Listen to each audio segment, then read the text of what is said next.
There's some real money in the room. Would you say that that your connection with the Bloods in Fort Worth is how you landed in the federal penitentiary?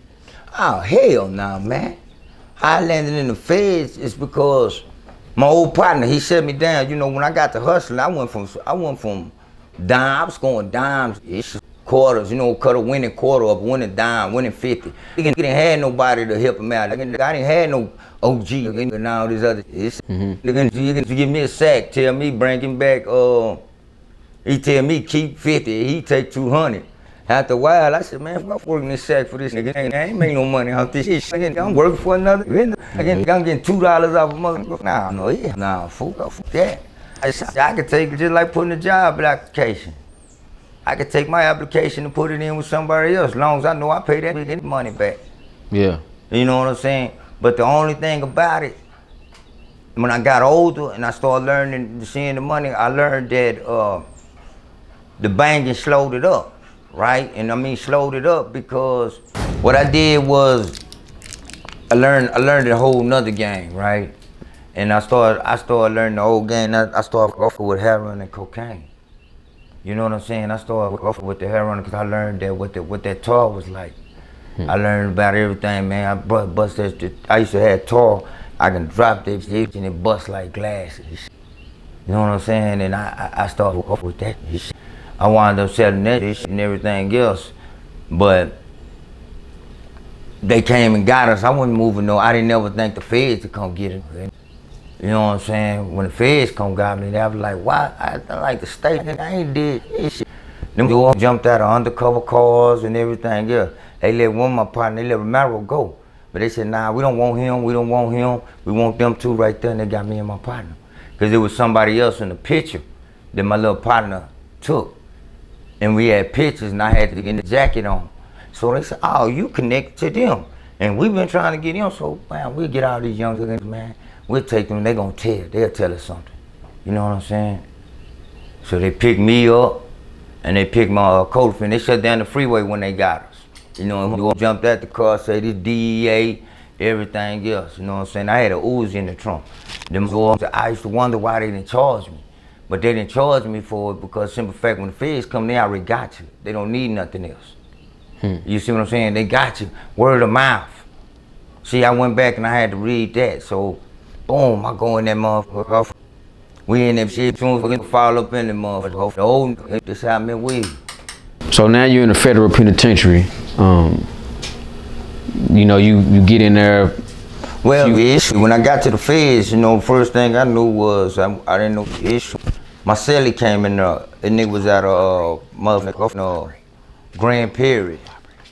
He was at a Grand Prairie. He had got caught with one of what they considered was the biggest crazy. Him and his other fall partner named Cornelius Jackson. You know what I'm saying? They was at not Grand Prairie, Dalworth. And he had got That's caught, Grand Prairie? Yeah, he had got caught with like a kid cracker. He was coming through a lot. He said, say, little homie, I'm a such crip, but you know, I ain't on that time, homie. I'm on this, you know, man. It was Sally. He said, man, the only thing I feel that can help you get out of here is the only thing that can feel to help me. I said, what's that? He gave me a Bible. I still got the same Bible when he gave it to me. He said, man, read that from the beginning to the end and all this other shit. So a guy from Dalworth and Grand Prairie gave you a Bible? Right. Gotcha. All right, so while I'm in there, I'm in the cell, I ain't coming out. I'm just sitting there fucked up, you know, trying to think. And you go from having all this to material issue to you back down, you realize it down. Everybody, this nigga over here got 20, these niggas going to trial, these niggas pleading, these niggas over here telling it and everything else.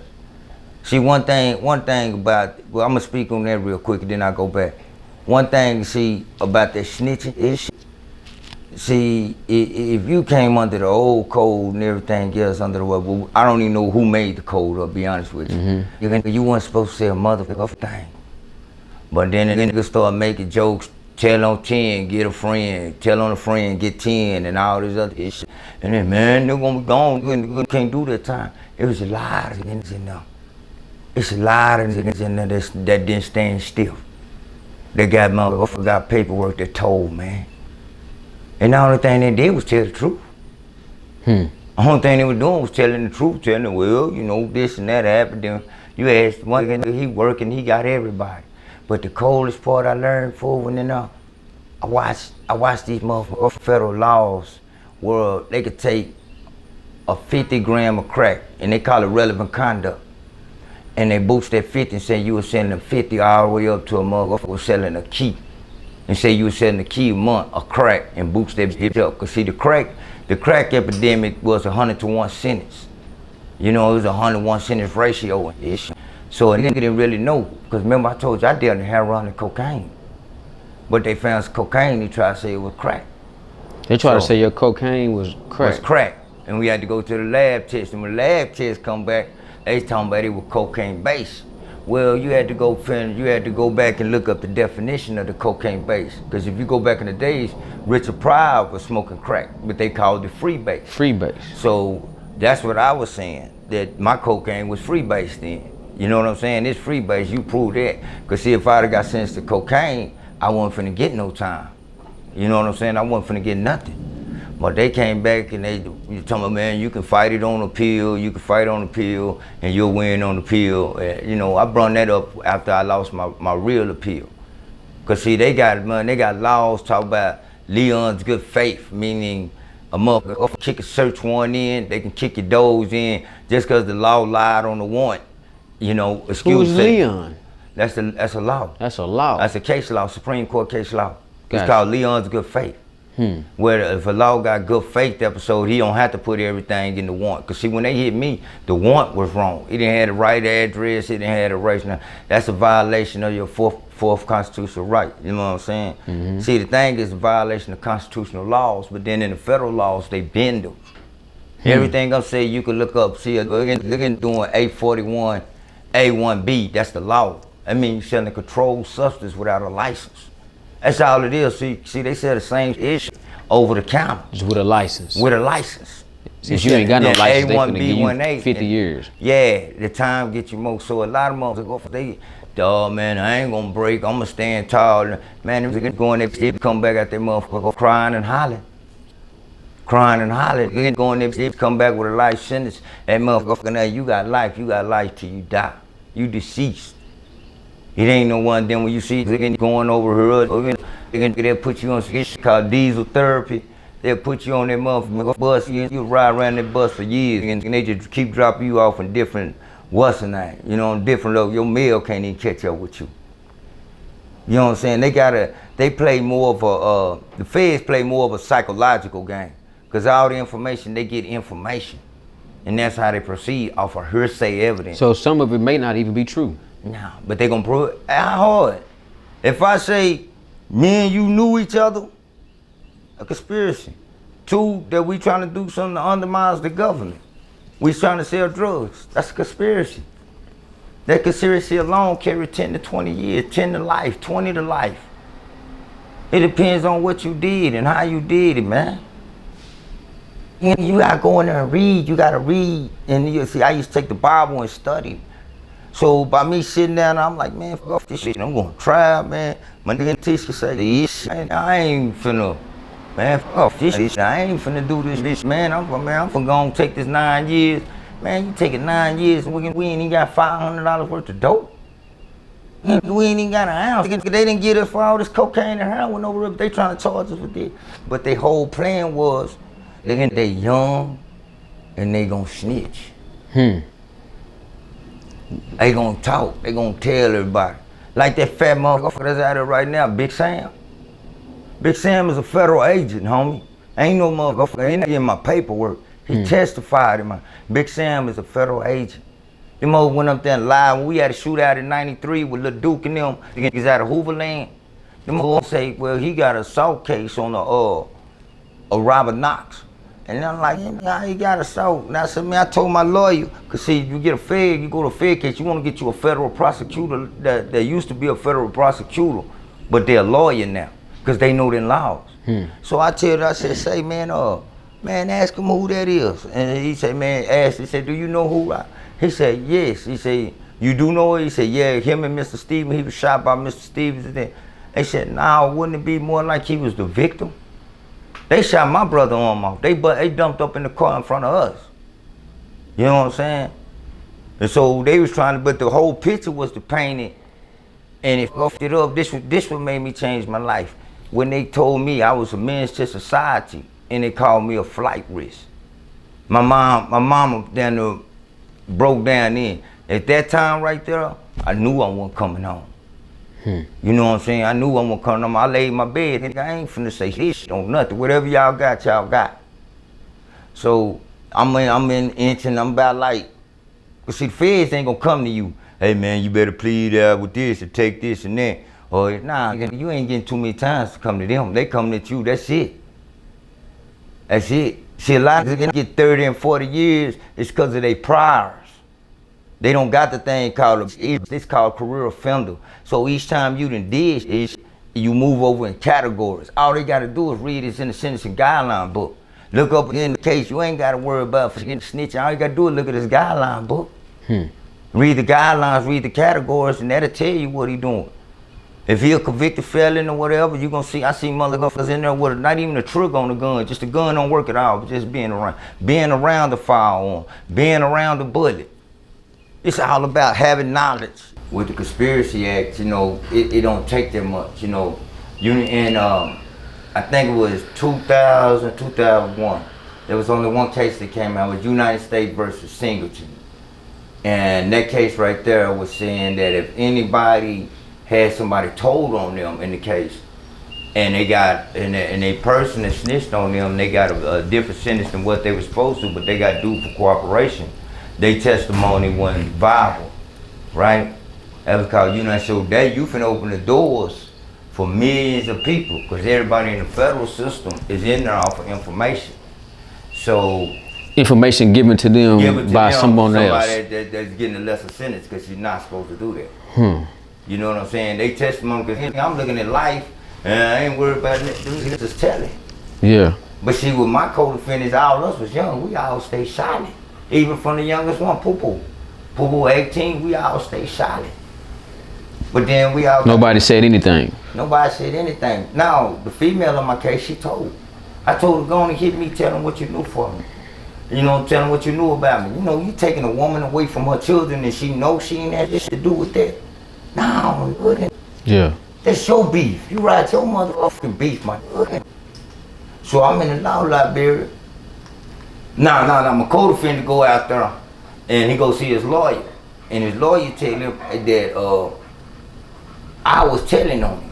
I was telling on him and everything else. But the whole time, remember, I never left my cell but to eat lunch, but to eat dinner there, I never left out. So I'm sitting in the cell just reading and studying, trying to find myself, you know, looking for this in God, you know, praying to God. Yeah. Some time I go say sincere prayers is when they in a, you know, when they in a bind. Yeah. Somebody finna die, you gonna pray with sincere heart. You know what I'm saying? So we in that motherfucker, I'm trying to get it right.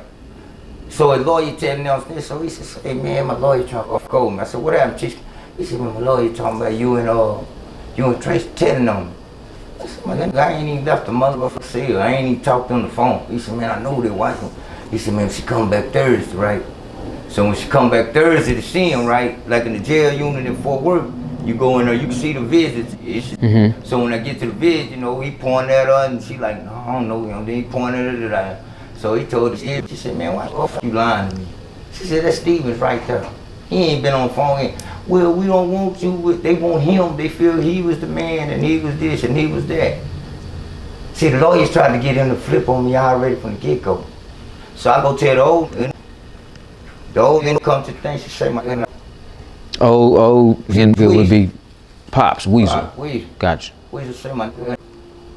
That was yours. I said, man, yeah, but that was all. She said, my cut them again loose. Cut all of them loose. You know what I'm saying? They cut them again loose. You made this bed, my nigga, go lie in it, my nigga. You stay with it. I said, okay, my nigga. So I wrote an affidavit, told them everything in the house belonged to me, everything. And them ran, boom, gave it to their lawyer. Their lawyer told me, no, this ain't gonna work, and this ain't gonna work.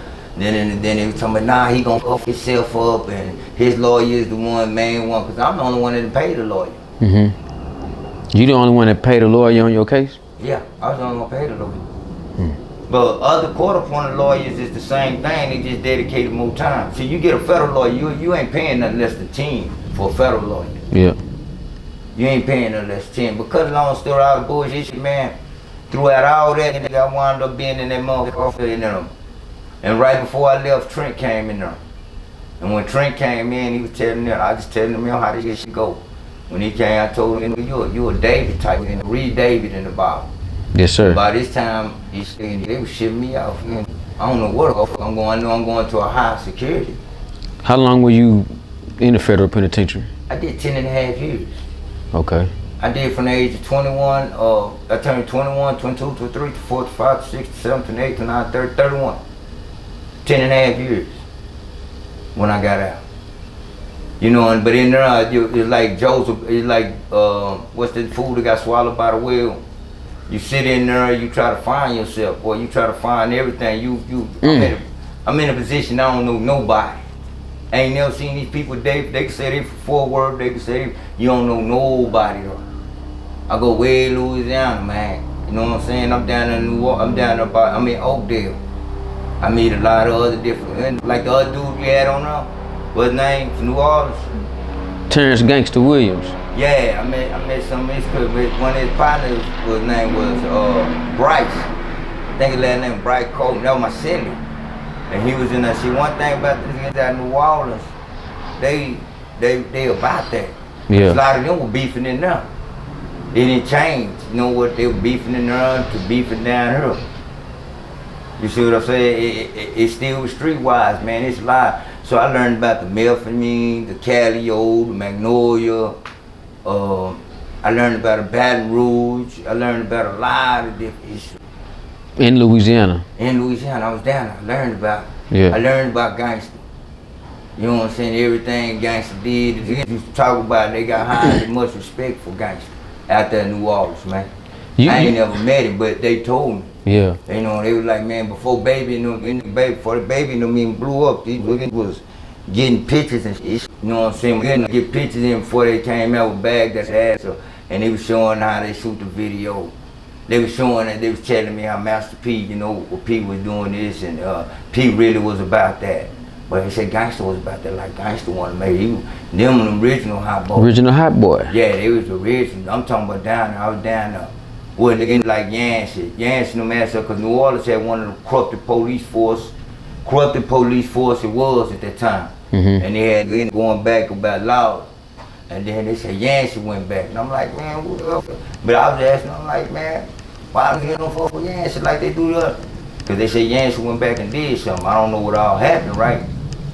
So, you know, that's a bunch of gossip, like the Bible. It's about a bunch of gossip. I ain't really like gossip. But you know, I ain't number like 22, 23 years old. You know, still fascinated.